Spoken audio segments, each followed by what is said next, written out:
Okay, good evening, everybody. Welcome to this second Bartlett School of Planning public lecture. I hope everybody can hear me and everybody can see me. Just making sure I'm not muted. No, I'm not, that's okay. So yeah, welcome to the second lecture for this academic year. My name is Nick Gallant, and I'm a professor here at UCL, and I'll chair this evening's event.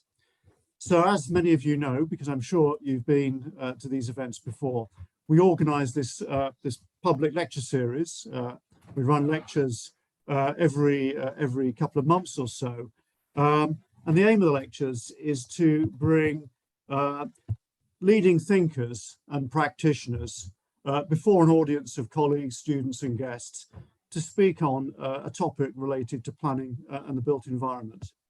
It's been a bit of a while actually since we had one of these lectures. The last one was in October when Professor John Tomoney examined the challenges faced by left behind places through the lens of his in-depth local study of Sacriston. We were then due to have another event in December and to host Professor Margaret Crawford from Berkeley. That, however, was postponed for a variety of reasons, and we hope that Margaret will be able to join us next year in the lineup of events that we are planning 12 months hence. In addition to today's lecture, the rest of the programme for the year will include Professor Adebowale-Schwarte from the Universitat Autònoma de Barcelona on a topic linked to environmental justice. That lecture will happen on the 8th of March. It was scheduled for the 10th of March, but we've had to move it for a variety of reasons. And then later in the year, we'll also hear from Professor Sharon Zukin from Brooklyn College and CUNY's Graduate Centre, who will give this year's Sir Peter Hall lecture, presenting her recent work on the innovation complex, cities, tech and the new economy. So all the details of these lectures are available on our website, where you can see the various events that we're planning. At these events, we've often had a small reception afterwards where there's been an opportunity to speak again to the speaker and discuss everything that's gone on in the lecture. However, that's not going to be possible tonight, as I'm sure you're already aware, because here we are sitting in our living rooms or our dining rooms or wherever. But hopefully we will get back to a normal format later in 2022, which will enable us to have those post-lecture receptions. So let me now introduce our speaker for this evening. Maria Adebowale-Schwarte is CEO of the Foundation for Future London. She's a placemaking and grant strategist with over 25 years cross-sector experience in heritage, human rights, and improving urban spaces and green spaces. Maria's book, The Placemaking Factor, explores the role of philanthropy in unlocking siloed approaches to funding. Maria is also a member of a variety of governance boards and advisory groups focused on advancing place-led sustainable development with clear culture and heritage objectives. These include National Lottery Heritage Fund, the Environment Agency, the Mayor of London's Sustainable Development Commission, where she leads on social value regeneration, and the City of London's Culture and Commerce Task Force. So drawing on her book, The Placemaking Factor, Maria's talk tonight will focus on the disruption of siloed thinking to make better places. Please, there will be an opportunity to ask questions at the end. You'll be able to type these into the Q&A rather than the chat function, and then we may be able to unmute you depending on the technology, or I will read the questions, present them to Maria and elicit her answer. So Maria, welcome to UCL, welcome to the Bartlett School of Planning. The floor is yours, so over to you. Thank you. Well, I'm looking forward to the conversation, hopefully.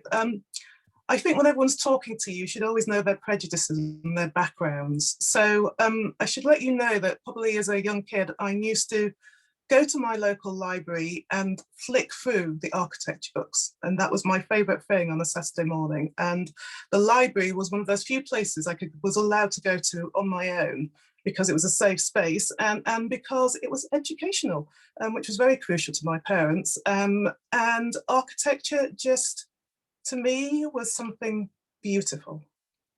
Looking in the books, looking at how a place is made that we live in, how those places become an area, how the area becomes a city. It was just something which was gobsmacking as a child. And I think I must have started going to the library at around 9. And I don't think I've ever stopped being fascinated by architecture and place and people and how we create spaces that are inclusive for everyone. And whilst my journey, as you heard, started pretty much around environmental law, actually, and human rights and environmental justice, I was lucky enough to have time to rethink how environmental justice was helping to deliver safer spaces in an increasingly urbanized world. And of course, you'll know that as an environmentalist, there are many things we can do to make it a safer urban world. But I had the opportunity in 2016 now, quite some time ago, I suppose, at least it feels like it. Maybe that's just C19 making us all feel a little bit reminiscent about things. In 2016, I was lucky enough to get the CLAW scholarship, and it was funded by the Esme Fairbairn Foundation. And I had the luxury of the best part of 2 years to think about environmental justice and how it connects with the urban story, with placemaking and with architecture. And I spent those 2 years talking to people from literally around the world, every part of the globe, because I wanted the full story. I didn't want the European story. I didn't only want the African or the Asian story. I wanted a global story. I wanted to know what social justice and environmental justice meant for cities and an urbanized world. Already, we have 446 billion humans living on this planet. And environmental justice is absolutely crucial to making sure that that planet is one which is safe and healthy for both people and the biosphere. But one of the things that I was increasingly frustrated with, and people that know me have heard me say this before, the environmental justice world at that time, in my younger years, felt very exclusive. I was often had questions with, tell me why working class people aren't interested in the environment. Tell me why Black people aren't interested in the environment. To which I would stare at them and say, tell me why environmentalists are asking those questions. Because if you haven't got everyone in the room that shows the diversity of the place that you're supposed to be talking about the environment, then something is going wrong. And I picked up a book again around place and around architecture. And I just thought, this is where the social justice element belongs, in the sense that everyone I've met, understands place. It's this kind of feeling as a human about what a place should look like, what it should feel like, and how you get a say in the place that you live in. When you open your curtains, what do you see? And so for me, that's been absolutely fascinating.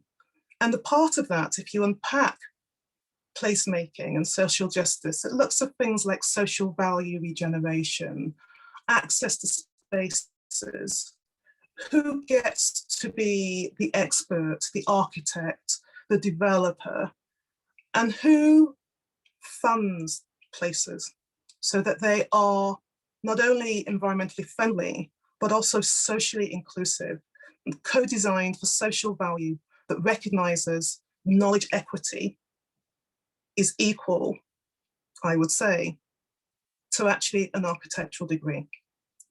So hear me out a little bit.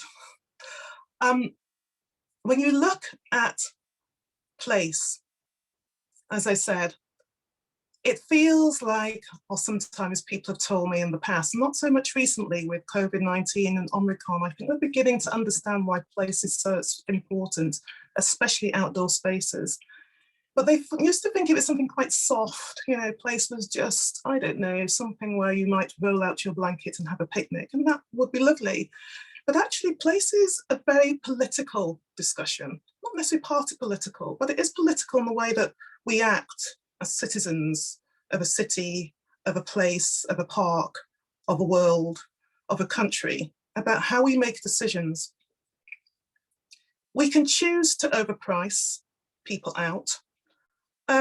We can choose to make sure that architecture and buildings are only around profit and not about health and well-being. We can be actually quite radical around place and what it should do and what it can do. So if you go back a little bit like I did as individuals, one of the first things you feel as a child is your perception of whether you belong somewhere or not, whether you feel comfortable, whether the architecture is right, whether it's beautiful, whether it's stunning, or whether it's been something which feels like it's been thrown up or left to decay. And a sense of place, I think, is at the heart of good architecture. It's about the setting. How do we set a space? What activity happens there? What are our emotions? How do we feel about that place? And also, what's the connectivity? Now, they're all questions, I think, for architects. I think it's also for placemakers, and it's most definitely questions that we ask as individual humans. Maybe not those specific questions, but they're the sort of guttural, I think, approach that we have to a space, whether we walk down a street with dilapidated houses, or we walk through a park that's getting a bit dark, there's no lights, or we're walking from neighborhood to neighborhood and feeling scared about that, scared for our lives for some people. So how does the urbanized world take on placemaking and architecture in a way that is more radical, in a way that isn't only about design? And I'm not saying that's everything that architects do, but if you are part of architecture, you probably know that the outside world sometimes sees only that, the wonderful drawings on paper, the wonderful buildings that go up. But actually, a lot of people don't get the opportunity to see what else architecture can do, how radical it can be for now and the future. So we need to lead by asking quite difficult questions around placemaking. And I think in the research that I did, and as I said, talking to lots of people, it was architects, philanthropists, fundraisers, politicians, and there were a couple of things that came up. Why do we want better places? Well, clearly, we want to actually create a just society. At least most people do. And if you don't, well, you need a little bit of help there. And there were 6 things that basically, well, maybe 5 that came up. One is, if you're creating better cities, better buildings, better green spaces, where you're creating outdoor culture and activity and amazing public realm, then you have to think about how does a space, how does a building create relationship? What's the emotional tie? What's the emotional tie to the space? How do we create equitable environments that they're equal and where there's access to space and places, and you have been in the design of the building, of the house, of the park, of the new cultural area and outdoor spaces, on the buildings? Has design been done at a human scale with humans who are going to live there, who have lived there all their life and who might be moving in? Next, public realm. Public realm is at the heart of a neighborhood, or should be. It's about not feeling completely lost. It's about feeling a sense of you as an individual being allowed to be there, feeling comfortable, and not counted out of the design. The next is security. And we think about that as locks, as alarms on buildings and maybe security guards, etc. But I think increasingly we're also thinking about, actually, as human beings, we understand and we can and we should tackle crime and fear of crime and ensure that people feel comfortable, well-being, dealing with social divide in public spaces. So how do we do that? There's quite a few questions, and I think I'm really looking, as I said, to the conversation, because I think you hopefully have the answers, or we can have a discussion. But it feels sometimes some people will think, and I've heard some architects and actually some grant makers also say, well, you know, it's a nice to have place. It's just one of those things where, you know, it's not that big. But actually it is. If you just think now, we had an earlier conversation about COVID-19 and now we've got Omicron and goodness knows what we might have later. But well-being and being able to go outdoors actually is pretty much a human right. And if you look at the evidence from medical experts and just people feeling generally unwell or generally designed out of a space or a place, actually what we're doing is creating a city or a place which is about weathering. It's about being the other. It's about a design or a space that you haven't been involved in, which somehow has managed to exclude you. So I'm hoping that what we can do later is just see how we do that better. But at the moment, the way we design spaces can literally kill people through crime, through people not feeling welcome and not going out, and through so many other things. Now, as I mentioned, when I went to the Claw scholarship, which was, by the way, funded by Esme Fairbairn Foundation, to who I'm always incredibly grateful for, it's about how do we rethink some of those very basic things. It's kind of the Maslow hierarchy. And for those who don't know that, and I'm sure most of you do, it's basically was economists who came up with all the reasons for what human beings need and this kind of hierarchy. And he talked about culture and place and physical and security and a clean environment. And it seems to me that all of those things are absolutely crucial for placemaking and betterment.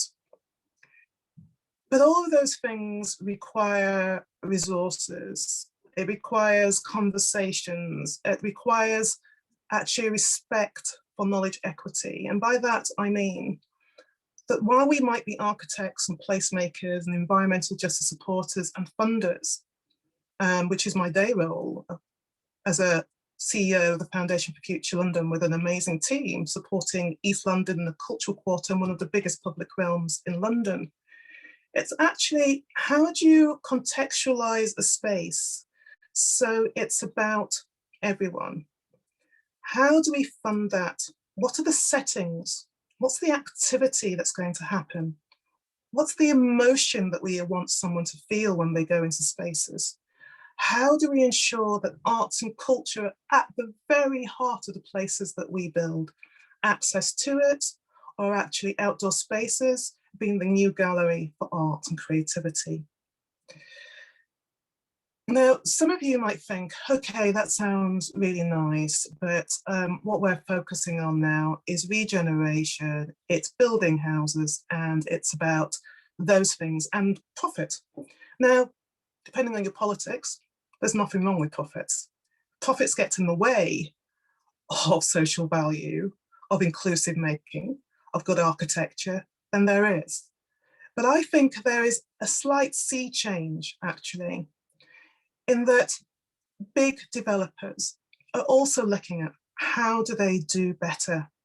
How do they create these red pins, supporting relationships and public realm? How do they build spaces where people can live in with families which are multi-generational or one individual? How do we build spaces that everyone can use? And something that I'm lucky to be looking at with colleagues at the London Sustainability Commission is social value regeneration. I'm really interested about how architects will be using this to understand and measure interventions in regards to procurement or maximizing impact. How do we do that? How do we ensure that social value is also about fostering positive emotions? And that was something that was mentioned actually in the Social Value Architecture report, which, as I can see, is around 2020. Social value regeneration has to be about the social focus. And I'm not naive. I know economies are important, and I know profits can be important. But if profits always come before place, then actually that's going to be a very expensive and depressing world to live in.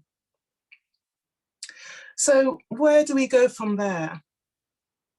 Well, I would like to see more collaboration between architects and planners and philanthropists.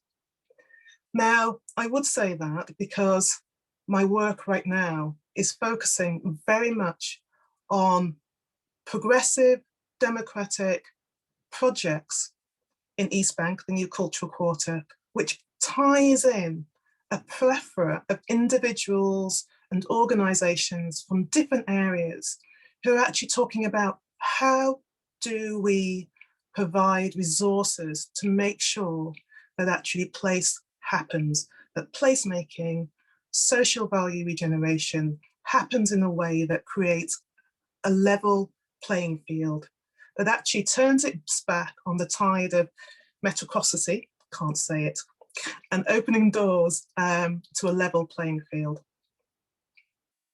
It's not worth doing unless it's about a just society, unless it's about building back better with no one left behind and creating a level playing field. Words we keep hearing over and over again, but I think it's having traction.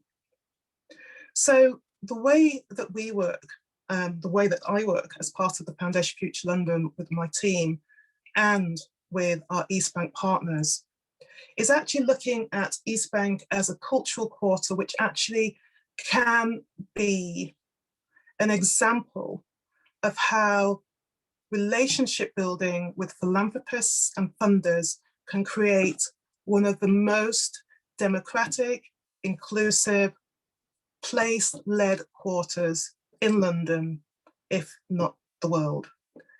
It's going to take a lot, but for us, it's about building relationships with philanthropists who are absolutely signed up to creating social and economic justice through arts and culture and placemaking. And I would love to hear more about architects and how much they want to do around this. Now, I'm really lucky to have friends who work with architects, people who are architects, and I've just been overwhelmed by actually the way architecture sector is beginning to look so much more at diversity. I think those doors have been opened, and that's because there's been knocking and there's been people holding up a mirror to architecture. I'm amazed at some of the younger people who have just been absolutely brilliant about saying, we are architects too. Organizations like the Black Female Architects and so many others. Because in that shape, we're able to build social value, great places. And we're also able to ask for funding and to provide funding which actually does meet the needs, both social, economic, and environmental. Now, I mentioned my environmental background, and that will always stay with me. But when my focus was on environmental justice, it was also about a commitment to place. It was initially a commitment to the planet and to people. And of course, place is part of that. But I realized how crucial funding was to create a democratic, focused, equitable, sustainable development goals like SDG 11, where we're looking to connect culture and place and justice environment and good growth together. We can't do this on our own. There are a number of things that need to happen. I've mentioned a few already, but I had a number of conversations with, as I said, funders and philanthropists, but also architects, and most importantly, probably, is local communities who are living in some of the spaces that we have designed people out of. And there were 6. So I'm looking at my notes because I don't want to forget all of them. And I don't think I will, but it's getting late. So one is, it has to be place-based and place-led. So just to start again, to make inclusive places which are in partnership with philanthropists, with communities, with architects, with policy and politics. These are the things we need. And these are the things that I heard when I did the interviews. It needs to be place-led. It is about funding areas and working in areas where there might be cold spots, where not enough resources have gone into it. But place-led is also about focusing, not always, first of all, on the buildings, not always focusing, first of all, on the infrastructure, but rather, what do we want from this place? What does it need to create to make sure we have a healthy environment, that people have been approached, that they have been part of the participatory approach and co-designing these homes and houses and schools and businesses. As I said, place is political. I remember, again, one of the lucky things as part of the core scholarship was some time in New York, and again, talking to funders in New York who were incredibly candid. I can't show you the photograph, but I walked down a really beautiful street, and I remember looking at the various doors, and you can see sometimes when you can see the gentrification coming in just by the doors, just by the difference in furniture, etc. And on one beautiful door to a home that looked like it was being cleared out by the family, it said, "Priced out." And I also remember something very similar when I was doing a postgraduate certificate at the East London University, was something that said, more properties needed. And it's more properties needed for what? For whom? So place-led. Place is political.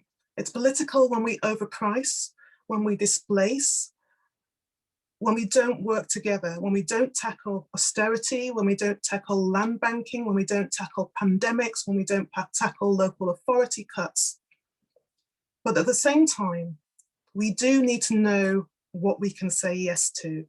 And I like that phrase, and it came from someone called Jeanette Sadiq Khan, who some of you will know as former New York Commissioner for Transportation.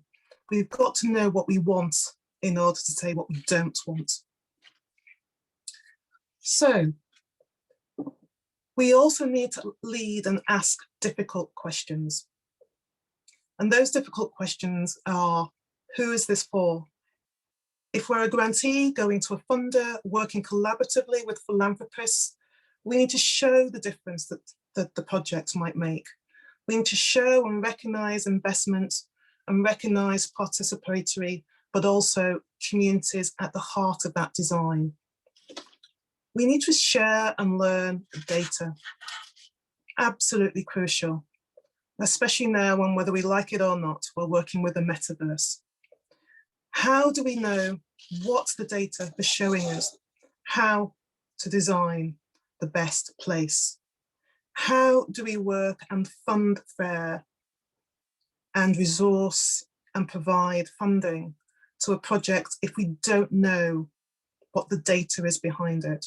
And I don't mean always just the clever data that you get on a laptop. I'm also talking about crunching, not only crunching data, but also data that just comes from people living and experiencing an area. And at the Foundation for Future London, one of the things we do is focus on participatory approaches. We don't just throw up a grant program. We've done the work and we'll keep doing the work. There's always more to do. And we ask people, what do they need? Where should the funding go? And I think whilst we are asking those questions, architects also need to be doing the same thing. And many are, but I think there's still more for both funders, fundraisers, and philanthropists to be asking those questions. So, where are we now? I think we're at the time where we're looking for, hopefully, some questions and conversations. I have tried to keep to my time and I might have gone slightly under, but that's because I know you're probably all incredibly tired, but it would be great to have a conversation. I'd love to know what you are thinking about. Have you worked with philanthropists and funders before?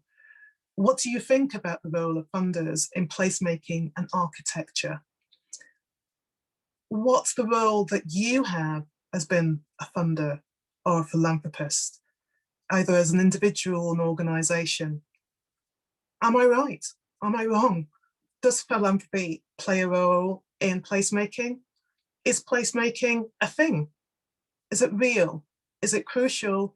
Or is it for you just something for, I don't know, one of those 12 months, 18 months conversations that disappear? In my experience, it hasn't. It's one that stayed strong. But I would love to hear from you. So again, sense of place, let's build that in. Placemaking is crucial. It's radical. If we don't do it, the billions and trillions of people on this planet will suffer, as will the environment. Let's look at how we create regeneration, which is an intervention in the status quo. Let's look beyond procurement and maximizing profit, and let's look at maximizing environmental protection, but humanity. I'm going to stop there if that's okay. Thank you very much. Your timing is absolutely spot on. And thank you very much for a very inspiring talk as well. I think actually a lot of things that you've said tonight do resonate. My own work is not based in London, but I'm concerned with the nature of place in rural areas, and clearly places are contingent on local knowledge. They are about the people and about what the people want and how they want those places to develop. So the people-centeredness of place certainly resonates. I wanted to ask you a question rather than offer you any answers. I mean, other people on the call tonight may well have lots of answers for you, but you broadly characterized good places as places where the idea of place sits before profit, and bad places where profit is prioritized. And I suspect that means that the developers who are leading those schemes are fundamentally concerned with extracting something from those places and returning that extraction to shareholders. So they haven't bothered, if you like, to work with those shareholders and convince them that there's actually value for everybody in creating social value. So what I wanted to ask you, and I'm not sure whether you can answer this or whether you can answer it whilst being recorded, but clearly, I'm sure you visit a lot of places, and you know a lot of places in London, and you've worked to sort of try to disentangle the stories of those places and work out what went right and what went wrong. Do you think that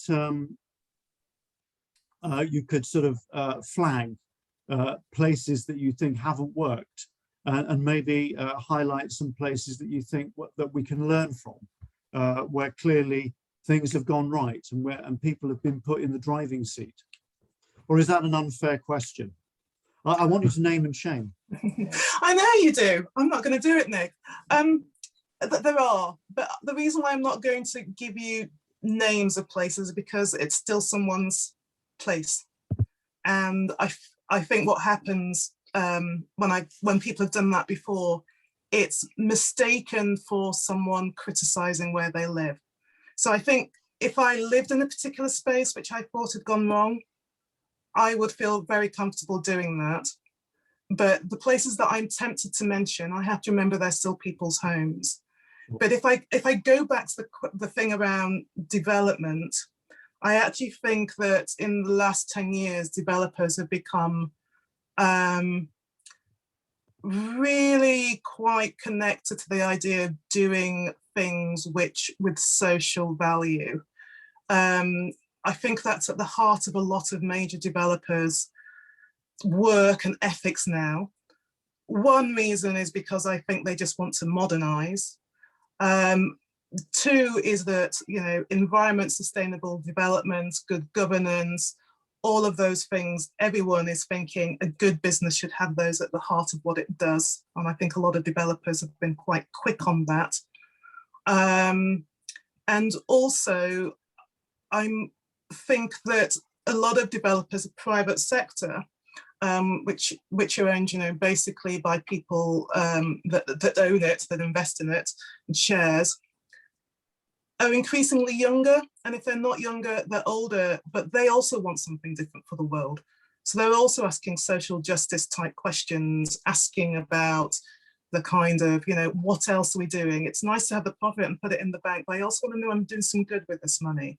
And I think some of the developers that I'm looking at, I've seen that I admire, have taken that on board. And if you look at some of their annual reports, maybe I shouldn't say this, some of them are probably better than some of the social sector organisation reports. And the reporter's report, you can make it as glossy as possible, but actually just seeing what they do and doing some more investigating, I think actually, I wouldn't say radical, but they are certainly sort of changing the attitude that I think some of those organisations or businesses had, say, 5 or 10 years ago. I mean, I think that resonates as well. I mean, we, you know, obviously we had some, you know, strong connections with the development sector 20 years ago, and there was a certain mindset, there was a certain sort of person at the helm of these organisations. But now, when we do research projects, or if we have students that were placed with, you know, prime developers, often the sort of radical agenda that I think they bring is very, very different. I always wonder, I think, in those situations, I mean, those people who are leading this, who are actually implementing those schemes, they're very close to the place. So they're very close to the people. Mm. They directly see the lives that they're affecting. They see the impact of what they're doing on, you know, the vibrancy that they're part of every day.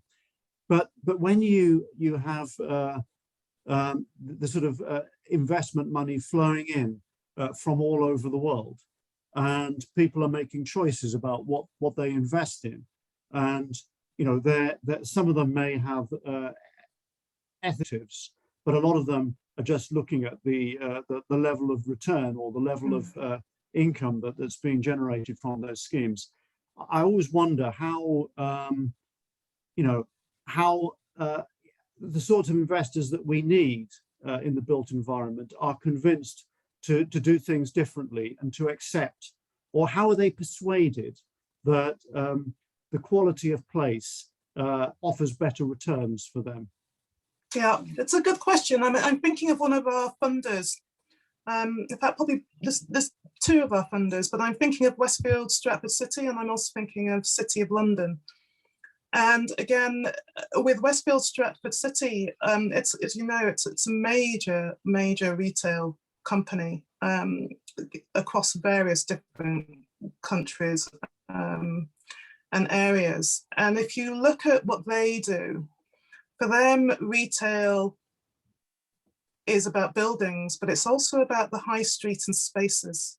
And certainly when you're looking at the Westfield Stratford City fund and the individuals that we constantly talk to, it is very much, of course, it's about profit, it's what they do.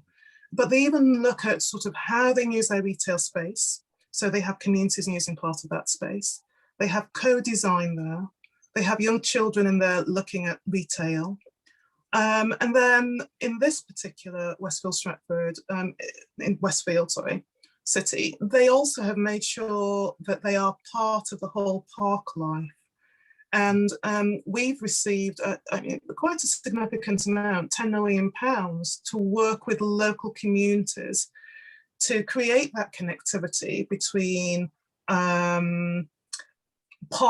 for all 4 boroughs, Tower Hamlets, Waltham Forest, Hackney and Newham, which are the surrounding areas of East Bank Cultural Quarter, but also to have that connectivity between the high street, buying things, but not just Westfield Stratford City, but also helping to support small local companies, shop owners, etc. So I think good developers have they have something which they focus on, which is around actually they are there to create a profit, but they are here to do good as well. Okay. And I wouldn't say that about every company that, you know, in my life I've come across.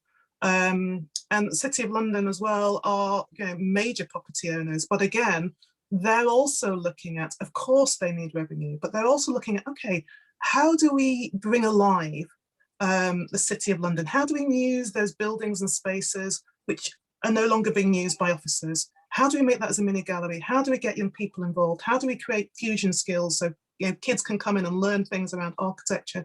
So I think that commercial companies, if they're or organizations, it's about not just the will, but also around their ethics.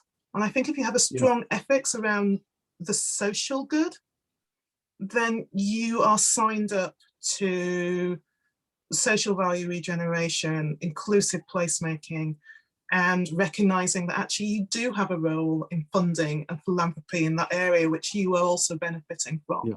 Yeah. So, I mean, there are many good apples in the barrel these days.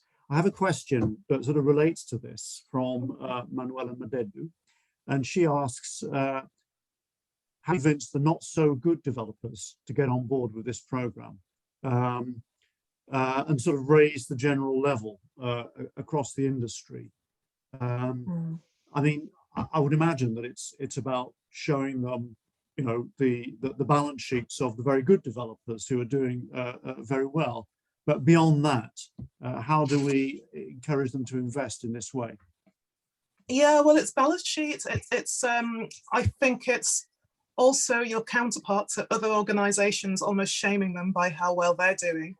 Which is a shame it has to come to that. But, you know, I think companies do look to others, and if it feels like they're getting a better gig, if it feels like they're, you know, the comms that comes out around that organisation is far better than yours, then there's something of the, we need to rethink. If you find that actually people are selling their shares and no longer investing in you, that's one thing.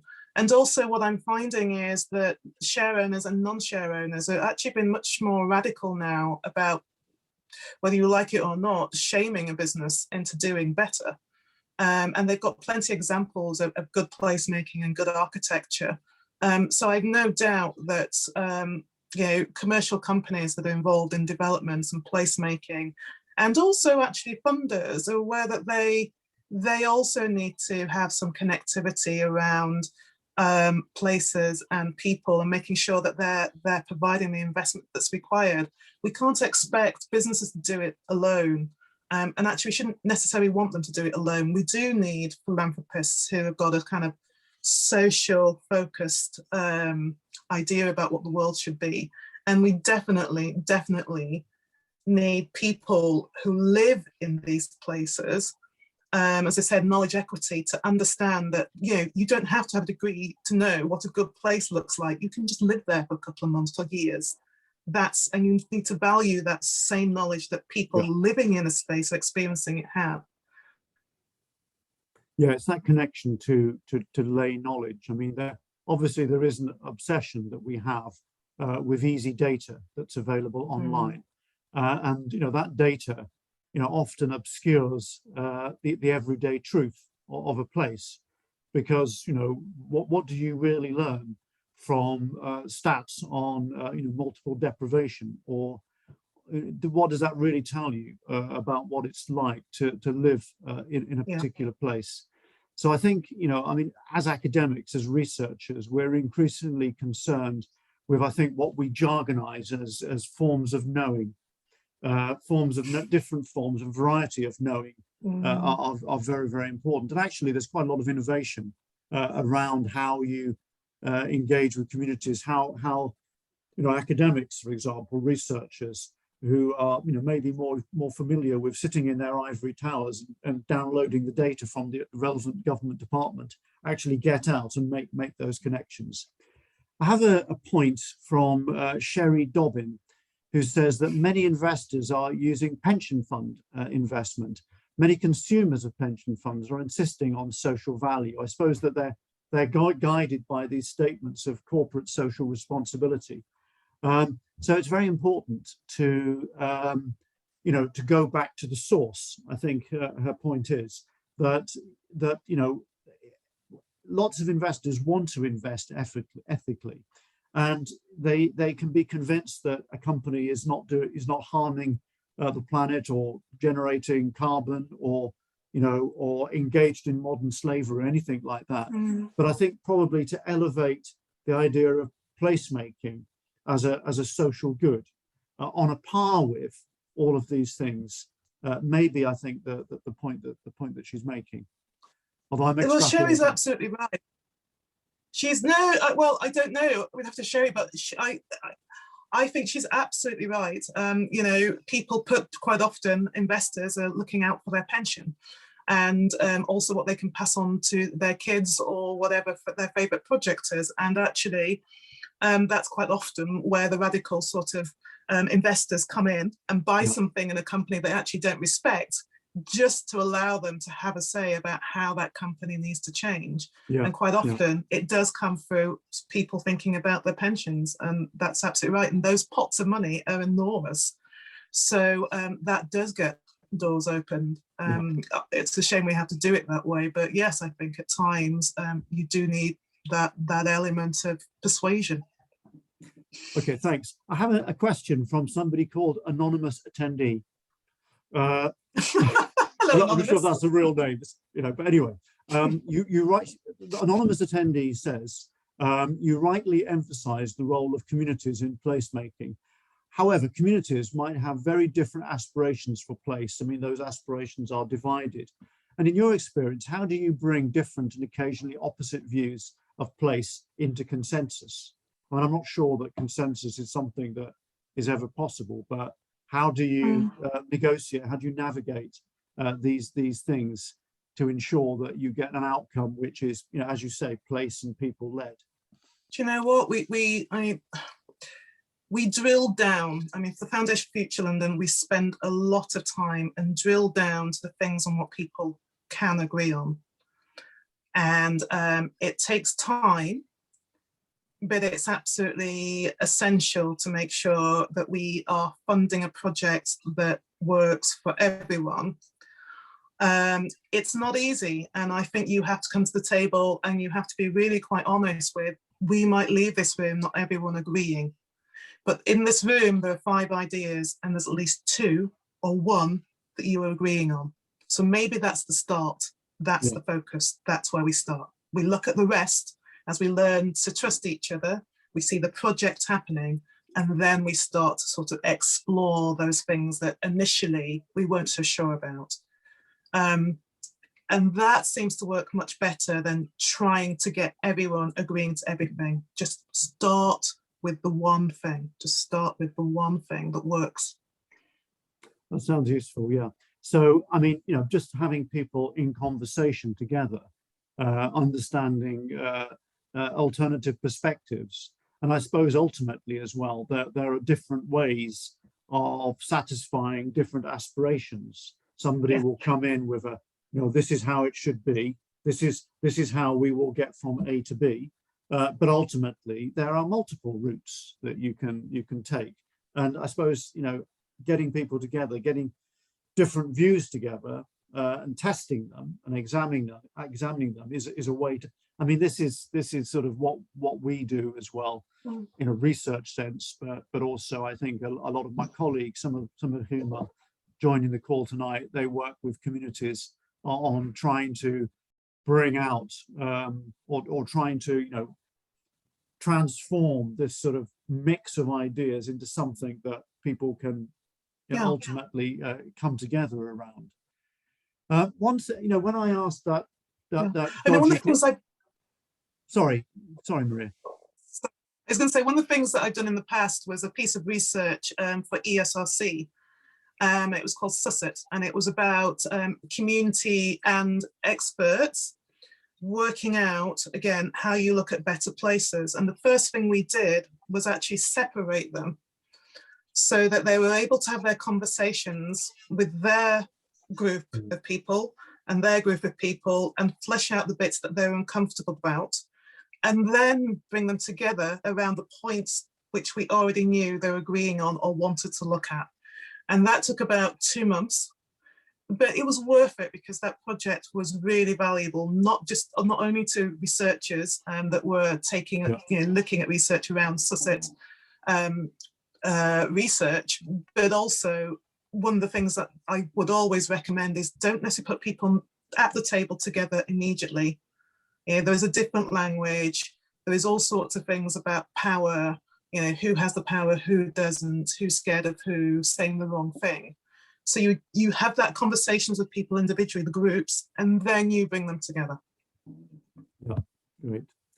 Okay, so I have another question from Anastasia Paparis, who asks, do you find any relationship between community placemaking and spatial identity?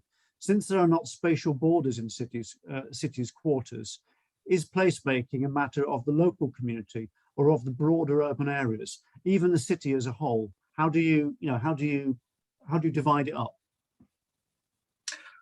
I mean, my immediate response is you don't divide it up. You make it safe and you make sure there's connectivity.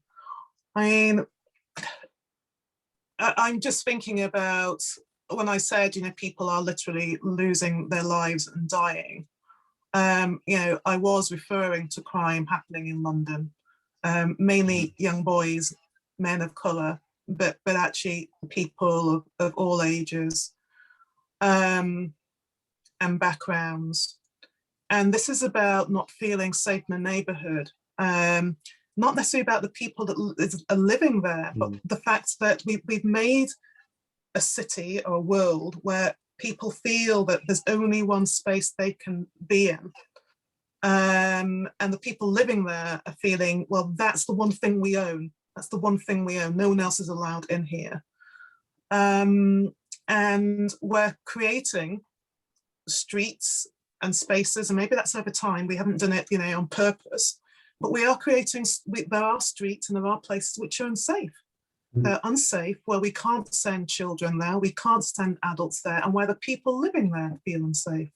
Yeah. So we've done something really wrong in that we haven't created connectivity. I think the idea of creating these places which are, and I know that's not what the question is quite saying, but we need to have this sort of underflow whereby everyone has the sense of belonging, but also, there's small things. I mean, I remember doing some work with, when we were in Europe, doing quite a lot of work with European colleagues through Placemaking X and various other organisations, and now also looking at with the Placemaking Collective in the UK, is like, how do we just say, for example, why is it that we don't create playgrounds in or close to retail areas? Why aren't they in the city? Why is it if you're walking with a 1-year-old in the city, they see very little. They see the gas pipes, not the gas pipes, sorry. They see the pollution coming from cars, or at least they used to, but there's still pollution even in the new cars. You know, we're just designing people at all levels, all backgrounds, you know, people of color, working class, out of healthy environments. And I think this is about really opening things up and creating some kind of I can't say it, I can never say it, about this leveling playing field. And I'm not romantic about that. I do not think it will be easy at all. But I think when the London Mayor is looking at things like knife crime, when we are all in various countries and across the world looking at safety for women, safety for LGBTQI plus friends and family, we have to do things better so it's safer. And it is about constantly saying, this place is not just for you. And we do that by illustrating the fact that everyone has been part of that design. If they're not, then we're never going to really move into inclusive spaces. They're always going to feel dangerous for some people and exclusive. I mean, that connectivity that you're talking about, I mean, that's a reality of all places. All places are relational. Yeah. No place is discrete and completely locked off from everything else. If it were, then you know that's probably in the nature of a bad place that doesn't have that connectivity. So I suppose what you're saying is ultimately as well that we need to have that. We need to recognize that places are relational. However, they are still entities that we need to deal with, and we need to make sure that those people who are have you know, direct interest in that place, sure, that's where they live, that's where their everyday lives play out, need to have that power over, you know, well, not power over, but power with other members of the community to actually take decisions and shape those places. Yeah, absolutely. I mean, if it was up to me, and I think I still don't understand why, you know, when you're a child, when you're diddy and small, we don't learn about architecture. We don't get taught about place or regeneration. And yet when you think of one of the first things that a kid will draw might be to be a bloody house, a tree and a path. They're already connecting to the spaces that they're in. They're already thinking about what that should look like. Yeah. It's a perfect time to be talking about this. Shouldn't need a degree if you want one. No, that's right. I mean, I think, you know, thinking about my own children, they do some of this, and you know, they feel it's important to understand the connectivity of the places that they occupy. You know, being at home, being at school, going to the park where their friends live.